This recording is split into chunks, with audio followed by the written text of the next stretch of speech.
안녕하세요. 오늘 제 이야기를 들어주시는 여러분 참 감사합니다. 살다 보면 그런 날이 오더군요. 평생 꽉 막힌 터널을 걷고 있는 줄 알았는데 사실 그 터널 끝에 출구가 있었다는 걸 깨닫는 날 말입니다. 제 이름은 김지숙입니다. 올해 57이에요. 사람들은 저를 곰이라고 불렀습니다. 미련하게 참기만 한다고요. 남편 박철민과 산지 35년. 그 세월 동안 저는 제 이름 속 자보다 죄인이라는 이름이 더 익숙했습니다. 친정이 가난하다는 이유로, 홀어머니가 시장통에서 생선 장사를 한다는 이유로 저는 시댁에서 늘 고개를 숙여야 했습니다. 이야기의 시작은 지난 겨울 엄마가 돌아가시던 날부터입니다. 폐암 말기 판정을 받고도 돈 든다, 병원 안 간다 버티시던 엄마가 호스피스 병동에서 눈을 감으셨을 때 저는 남편에게 전화를 걸었습니다. 목소리가 떨려서 제대로 나오지도 않았어요. 여보, 엄마가 방금 가셨어. 그런데 수화기 너머로 들려온 남편의 목소리는 너무나 멀쩡했습니다. 아니, 짜증이 섞여 있었죠. 아니, 하필 오늘이야? 나 내일 골프 모임 총무 맡아서 못 빠지는 거 알잖아. 장례식장은 당신 혼자 가. 셋째 날 발인 때나 잠깐 들를게. 아, 그리고 내 검은 양복 드라이해놨어? 그 순간 제 안에 무언가가 툭 하고 끊어지는 소리가 들렸습니다. 35년을 함께 산 아내가 세상에서 가장 사랑하는 엄마를 잃었는데 고작 골프 모임 핑계를 대며 양복 타령을 하는 남자. 그게 내 남편이었습니다. 저는 혼자 장례를 치렀습니다. 썰렁한 빈소. 문상객이라곤 시장 상인의 이모님들 몇 분이 전부였습니다. 사위란 작자는 발인날 아침에야 술 냄새를 풍기며 나타나서는 육개장이 싱겁네 어쩌네 투덜거리기만 하더군요. 시어머니는요, 부정 탄다며 전화 한 통 없으셨습니다. 그렇게 엄마를 보내드리고 텅 빈 집으로 돌아왔을 때 저는 결심했습니다. 이제 끝내자. 더 이상 이렇게는 못 산다. 그런데 엄마가 제게 마지막 숙제를 남기고 가셨더군요. 장례가 끝나고 일주일 뒤 낯선 변호사 사무실에서 연락이 왔습니다. 엄마가 유언을 남기셨다고요. 저는 제 귀를 의심했습니다. 평생 시장 바닥 쭈그리고 앉아 생선 비린내 풍기며 사시던 우리 엄마. 1,000원짜리 한 장도 벌벌 떨며 아끼시던 분이 유산을 남기셨다니요. 변호사님이 내민 서류에는 믿기 힘든 숫자가 적혀 있었습니다. 김지숙님 고인께서는 평생 모으신 알짜배기 재개발, 지역 땅 보상금과 적금 주식을 합쳐 총 20억 원을 상속하셨습니다. 유언에 따라 이 모든 재산은 딸 김지숙님의 단독 소유입니다. 20억. 강남 빌딩을 살 돈은 아니지만 제 인생을 송두리째 바꿀 수 있는 큰 돈이었습니다. 엄마는 그 돈을 모으기 위해 평생 옷 한 벌 제대로 사입지 않으셨던 겁니다. 그 돈은 엄마의 피고름이자 못난 딸을 위한 마지막 방패였습니다. 저는 덜컥 겁이 났습니다. 이 돈이 알려지면 저 하이에나 같은 인간들이 어떻게 나올지 뻔했으니까요. 하지만 비밀은 오래가지 못했습니다. 어떻게 알았는지 은행 우편물을 뜯어본 남편이 며칠 뒤 제 앞에 무릎을 꿇고 앉아있더군요. 평소 같았으면 밥 줘 하고 소리쳤을 인간이 세상에서 가장 비굴한 웃음을 지으며 제 다리를 주무르고 있었습니다. 아이고 우리 여보, 그동안 마음고생 심했지? 장모님이 하늘에서 우리 도우셨나봐. 20억이라니. 여보, 우리 이제 고생 끝났다. 기가 막혔습니다. 장례식장에도 오기 싫어했던 사람이 장모님 소리를 입에 올리다니요. 그 옆에서 시어머니는 한술 더 뜨시더군요. 예, 아범아. 이번 기회에 낡은 아파트 팔고 저기 신도시 신축으로 이사 가자. 40평대는 가야지. 그리고 남은 돈으로 아범 사업 자금 좀 대주고 빚도 좀 갚고. 며느리 너는 좋겠다. 친정 덕에 효도 한번 크게 하게 생겼으니. 그들의 머릿속에서 20억은 이미 갈기갈기 찢겨 분배가 끝나 있었습니다. 남편의 도박빚 3억 갚기, 10억짜리 새 아파트 사기, 남은 돈으로 시동생 차 바꿔주기. 그 어디에도 고생한 엄마를 기리는 마음이나 딸인 저를 위한 계획은 없었습니다. 여보, 통장 도장 어디 있어? 일단 내 빚부터 갚자. 이자가 너무 세서 그래. 당신도 알잖아.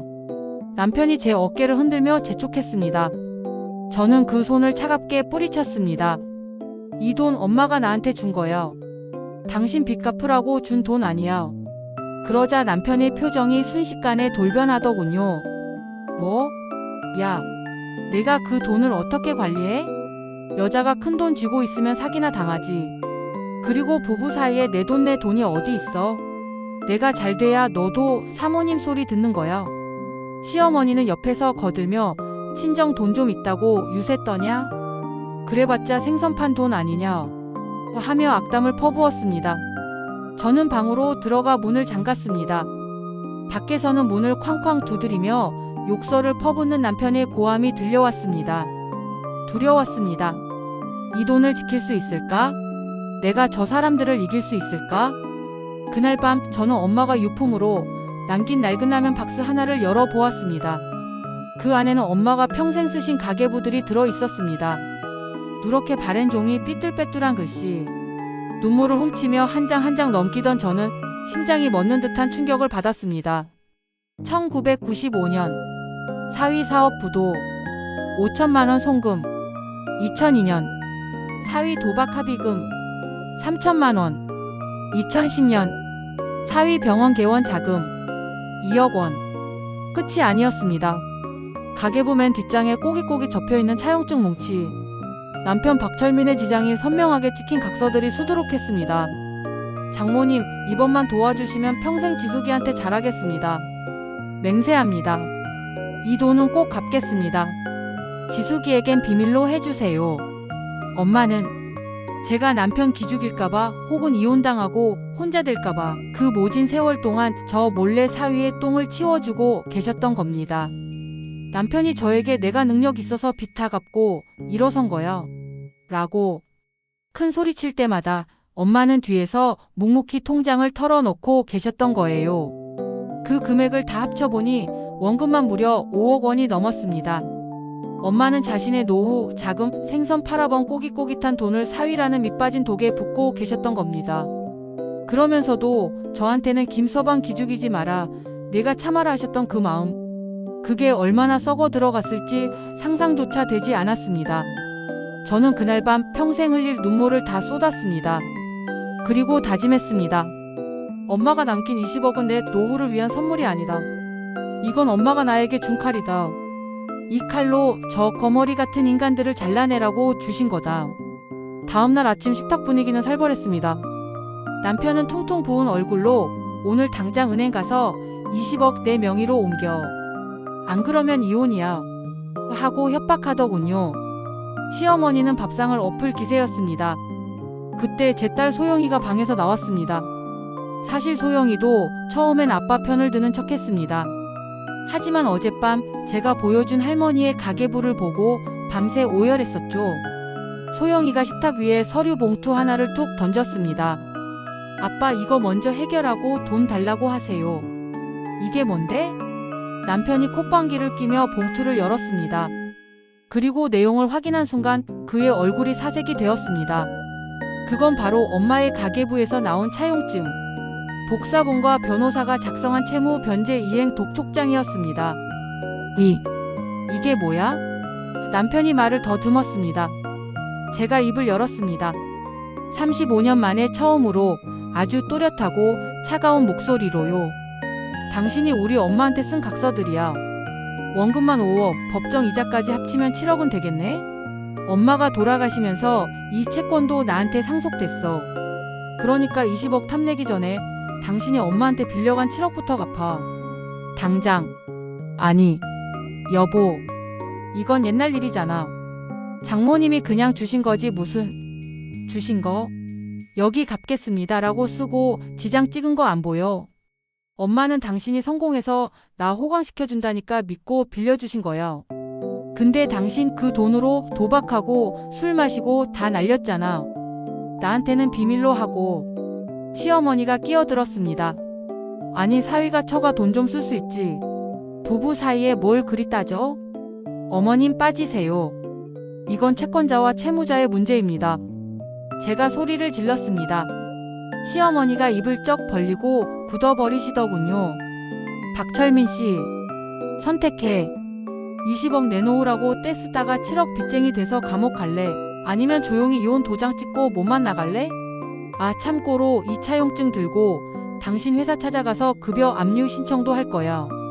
당신 회사에서 잘리고 싶어? 남편은 바들바들 떨더군요. 20억이라는 떡고물을 노리다가 졸지에 7억이라는 빚더미에 깔리게 생긴 꼴이었습니다. 여보, 내가 잘못했어. 내가 진짜 잘할게. 한 번만 봐줘.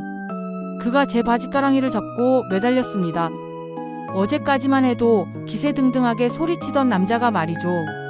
저는 그 손을 발로 밀어냈습니다. 더러운 손 치워. 우리 엄마 당신 빚 갚아주느라 겨울에 난방도 안 하고 사셨어. 당신이 골프 치러 다닐 때 우리 엄마는 100원이라도 더 벌려고 언손 호호 불어가며 생선배에 갈랐다고. 당신들은 인간도 아니야. 결국 어떻게 됐냐고요? 저는 20억 원을 한 푼도 뺏기지 않았습니다. 오히려 남편을 상대로 과거 채무에 대한 소송을 걸고 이혼 소송까지 동시에 진행했습니다. 남편은 7억 빚을 갚을 능력이 없어서 결국 개인회생을 신청했고 집에서도 쫓겨나 지금은 고시원을 전전한다고 들었습니다. 시어머니요? 아들 망하고 나니 요양원으로 도망치듯 들어가셨고요. 저는 엄마가 남긴 돈으로 작은 상가 건물을 하나 샀습니다. 20억. 큰 돈이지만 허투루 쓰지 않으려고요. 1층에는 제가 평소 꿈꾸던 반찬 가게를 열었습니다. 엄마가 해주던 손맛 그대로 따뜻한 밥 한 끼 대접하는 마음으로 장사하고 있어요. 가끔 가게 유리창에 비친 제 모습을 봅니다. 쭈그리고 앉아 눈치 보던 죄인 김지숙은 이제 없습니다. 내 가게의 사장님, 내 인생의 주인인 김지숙만 있을 뿐이죠.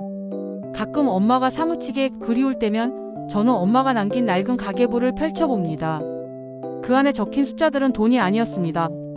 그건 딸을 지키고 싶었던 엄마의 사랑이었고 제가 세상에 맞서 싸울 수 있게 남겨주신 용기였습니다. 여러분 혹시 지금 너무 긴 터널을 걷고 있다고 생각하시나요? 조금만 더 힘내세요. 우리 엄마가 그랬던 것처럼 여러분을 지켜주는 누군가의 마음이 분명히 어딘가에 있을 겁니다. 그리고 언젠가 여러분도 자신의 인생을 되찾는 날이 반드시 올 겁니다. 제 이야기 들어주셔서 감사합니다. 오늘 저녁은 따뜻한 밥 한 끼 나를 위해 차려보는 건 어떨까요? 감사합니다.